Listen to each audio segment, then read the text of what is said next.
അധികാരത്തിലേറാൻ വേണ്ടി ജനങ്ങൾക്ക് മുൻപിൽ വെച്ചു നീട്ടിയ അപ്രയോഗികമായ വാഗ്ദാനങ്ങൾ നടപ്പാക്കാൻ വഴിയില്ലാതെ UDF സർക്കാർ ഇരുട്ടിൽ തപ്പുകയാണ്. ഉന്നത വിദ്യാഭ്യാസ സ്ഥാപനങ്ങളിൽ പഠിക്കുന്ന പെൺകുട്ടികൾക്ക് പ്രതിമാസം 1000 രൂപ നൽകുമെന്ന UDFന്റെ ഇന്ദിരാ ഗ്യാരണ്ടി വാഗ്ദാനം നടപ്പിലാക്കുന്നതിനായുള്ള പ്രാഥമിക കണക്കെടുപ്പ് സർക്കാർ ആരംഭിച്ച വാർത്തകൾ പുറത്തു വരുമ്പോൾ സംസ്ഥാനം നേരിടാൻ പോകുന്നത് സമാനതകളില്ലാത്ത സാമ്പത്തിക പ്രതിസന്ധിയാണെന്ന് വ്യക്തമാകും. കൃത്യമായ ആസൂത്രണമോ സാമ്പത്തിക സ്രോതസ്സോ കണ്ടെത്താതെ കേവലം വോട്ട് ബാങ്ക് ലക്ഷ്യം വെച്ച് പ്രഖ്യാപിച്ച ഇത്തരം ജനപ്രിയ തട്ടിപ്പ് പദ്ധതികൾ കേരളത്തെ പൂർണ്ണമായ തകർച്ചയിലേക്കാണ് നയിക്കുന്നത്. പദ്ധതി പ്രഖ്യാപിക്കുമ്പോൾ വലിയ അവകാശവാദങ്ങൾ ഉന്നയിച്ച UDF നേതൃത്വത്തിന്റെ അനാസ്ഥ വെളിവാക്കുന്നതാണ് ഇപ്പോഴത്തെ വിവരശേഖരണം.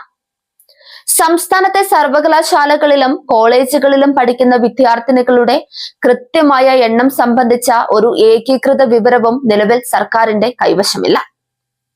ദീർഘവീക്ഷണമില്ലാത്ത ഭരണാധികാരികൾ തുഗ്ലക് പരിഷ്കാരം പോലെ പദ്ധതികൾ ജനങ്ങൾക്ക് മേൽ അടിച്ചേൽപ്പിക്കാൻ ശ്രമിക്കുന്നതിന്റെ ഒടുവിലത്തെ ഉദാഹരണമാണിത്. അഖിലേന്ത്യാ ഉന്നത വിദ്യാഭ്യാസ സർവേ കണക്കുകൾ പ്രകാരം കേരളത്തിലെ ഉന്നത വിദ്യാഭ്യാസ രംഗത്തെ വിദ്യാർത്ഥികളിൽ 59.47% പെൺകുട്ടികളാണ്. സംസ്ഥാനത്ത് ആകെ 10.99 ലക്ഷം വിദ്യാർത്ഥികൾ പഠിക്കുന്ന സാഹചര്യത്തിൽ ഏകദേശം 7 ലക്ഷത്തോളം വിദ്യാർത്ഥിനികൾ ഈ പദ്ധതിയുടെ ഗുണഭോക്താക്കളാകുമെന്നാണ് വിലയിരുത്തൽ. പദ്ധതി യാഥാർത്ഥ്യമായാൽ പ്രതിമാസം ഏകദേശം 70 കോടി രൂപയും വർഷത്തിൽ 800 കോടിയിലേറെ രൂപയും ഖജനാവിൽ നിന്ന് അധികമായി കണ്ടെത്തേണ്ടി വരും.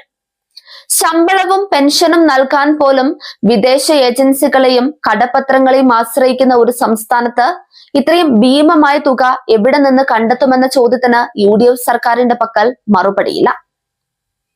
ഈ തുക കണ്ടെത്താനായി വരും ദിവസങ്ങളിൽ ജനങ്ങൾക്ക് മേൽ വൻ നികുതി ഭാരവും സെസ്സും അടിച്ചേൽപ്പിക്കാനാണ് സർക്കാരിന്റെ നീക്കം.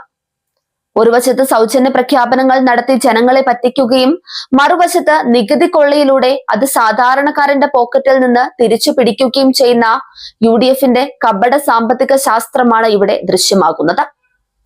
പുതിയ വോട്ട് ബാങ്ക് പദ്ധതി നിലവിൽ വരുന്നതോടെ നിലവിൽ സാധാരണ വിദ്യാർത്ഥികൾക്ക് ലഭിച്ചുകൊണ്ടിരിക്കുന്ന മറ്റ് ആനുകൂല്യങ്ങൾ നിർത്തലാക്കാനുള്ള ഗൂഢശ്രമവും അണിയറയിൽ സജീവമാണ്. പട്ടികജാതി പട്ടികവർഗ വിഭാഗങ്ങൾക്കും പിന്നോക്ക സമുദായങ്ങൾക്കും വരുമാനാടിസ്ഥാനത്തിൽ ലഭിക്കുന്ന നിലവിലെ സ്കോളർഷിപ്പുകളും ഫെലോഷിപ്പുകളും അട്ടിമറിക്കപ്പെടുമോ എന്ന ആശങ്ക വിദ്യാർത്ഥി സമൂഹത്തിൽ ശക്തമാണ്. എല്ലാ പെൺകുട്ടികൾക്കും 1000 രൂപ നൽകുന്നു എന്ന വ്യാജേന അർഹരായ വിദ്യാർത്ഥികൾക്ക് നിലവിൽ കിട്ടുന്ന വലിയ തുകയുടെ സ്കോളർഷിപ്പുകളിൽ പുതിയ മാനദണ്ഡങ്ങൾ കൊണ്ടുവന്ന് അവ വെട്ടിക്കുറയ്ക്കാനാണ് UDF സർക്കാരിന്റെ ശ്രമം. ഹയർ സെക്കൻഡറി പരീക്ഷാ ഫലത്തിൽ പെൺകുട്ടികളുടെ വിജയനിരക്ക് വർഷം തോറും വർദ്ധിച്ചു വരുന്ന സാഹചര്യത്തിൽ ഗുണഭോക്താക്കളുടെ എണ്ണം ഇനിയും കൂടും. ഇതോടെ ബാധ്യത ആയിരക്കണക്കിന് കോടികളായി ഉയരുകയും പദ്ധതി പാതി വഴിയിൽ നിലയ്ക്കുകയും ചെയ്യും. കേരളത്തിലെ ഉന്നത വിദ്യാഭ്യാസ മേഖലയെ തകർക്കാനും യുവതലമുറയെ കടക്കണിയിലാക്കാനും മാത്രമേ UDFന്റെ ഈ ബുദ്ധിശൂന്യമായ ഗ്യാരണ്ടി നാടകം ഉപകരിക്കുകയുള്ളൂ. അടിസ്ഥാന സൗകര്യ വികസനത്തിനോ ക്യാമ്പസുകളുടെ നവീകരണത്തിനോ തുക കണ്ടെത്താനാകാതെ ദീർഘവീക്ഷണമില്ലാത്ത സൗജന്യ രാഷ്ട്രീയവുമായി ഇറങ്ങി തിരിച്ചിരിക്കുന്ന UDF സർക്കാർ കേരളത്തെ മറ്റൊരു ശ്രീലങ്കയാക്കി മാറ്റുന്നതിന് മുൻപ് ഈ സാമ്പത്തിക ആത്മഹത്യാ നീക്കം ആഴത്തിൽ വിലയിരുത്തുന്നത് നന്നായിരിക്കും.